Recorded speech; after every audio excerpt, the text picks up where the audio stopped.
One sample sigma square के लिए जब आपने टेस्टिंग प्रोसीजर को अडॉप्ट करना है तो आप 3 तरह से ऑल्टरनेट और नल हाइपोथेसिस फॉर्मुलेट कर सकते हैं। एक mu is equal to sigma is equal to sigma naught square, जैसे mu is equal to mu naught करते थे, इसी तरह sigma is equal to sigma naught square करेंगे। सिग्मा नॉट आपके पास कोई स्पेसिफिक वैल्यू होगी। 2 टेल के लिए इक्वल टू और नॉट इक्वल टू की ऑप्शन होगी। 1 टेल के लिए ग्रेटर देन और लेस देन की ऑप्शंस आती हैं।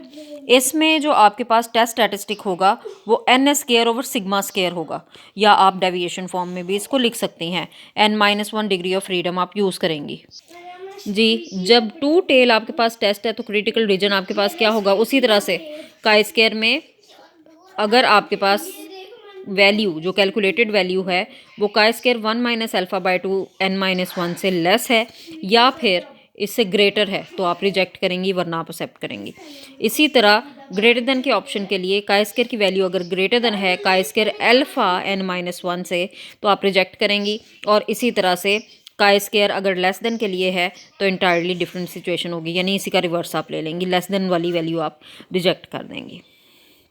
एग्जाम्पल देखिए 17.3, इसमें वो कहता है कि वेरिएबिलिटी आपने यूटेंसिल्स की चेक करनी है टाइप की, ठीक है जी, और एस केयर की वैल्यू दी हुई है 31.5 और आपने n इज इक्वल टू 16 के लिए टेस्ट हाइपोथेसिस करना है कि वेरिएंस आपका 25 है, अगेंस्ट दैट ऑल्टरनेटिव आपका क्या है ग्रेटर देन 25। 0.05 के लिए आपने चेकिंग करनी है, और दूसरा आपने 95% का कॉन्फिडेंस लिमिट निकालनी है जी। सबसे पहले चूँकि आपको वो दे चुका है कि आपने क्या यूज़ करना है, तो एच नॉट आपके पास सिग्मा स्केयर 25 के बराबर होगा और सिग्मा स्केयर ग्रेटर देन 25 के बराबर होगा। अल्फ़ा 0.05 पे चेक करना है। काई स्केयर आपके पास होगा N square over sigma square, degree of freedom n-1 के साथ। वैल्यूज़ कैलकुलेट की हुई हैं उनको पुट करेंगी और टेस्ट स्टैटिस्टिक की वैल्यू निकाल लेंगे।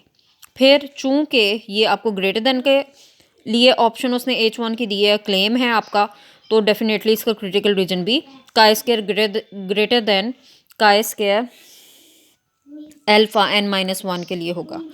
तो यहाँ पर जब आप देखेंगी तो आपके पास आ जाती है वैल्यू 0.05 के 15 में। 15 क्यों? क्योंकि n उसने 16 दिया है, n-1 करेंगी आप तो 15 आ जाएगा, तो 0.05 के 15 में करेंगी, ठीक है जी। तो ये आपके पास 25 टेबल वैल्यू आ रही है।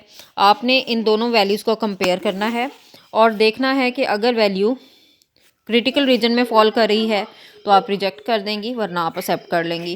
तो यहाँ पर काई स्केयर की वैल्यू जो है वो एक्सेप्टेंस रीजन में फॉल कर रही है, यानी काई स्केयर की वैल्यू इसकी ये छोटी है ना इस वैल्यू से 25 से, तो इसलिए क्या है ये एक्सेप्टेंस रीजन में है। ग्रेटर देन होती तो आप रिजेक्ट करते, लिहाजा आप एक्सेप्ट करेंगे। और इसी तरह से पिछली एग्जांपल की तरह 95% कॉन्फिडेंस इंटरवल फाइंड आउट किया हुआ है एन स्केयर ओवर काई स्केयर अल्फा/2 n-1 के लिए और एन स्केयर काई स्केयर 1 - अल्फा/2 n-1 के लिए। ये सेम सिंपल वैल्यूज पुट की हुई हैं।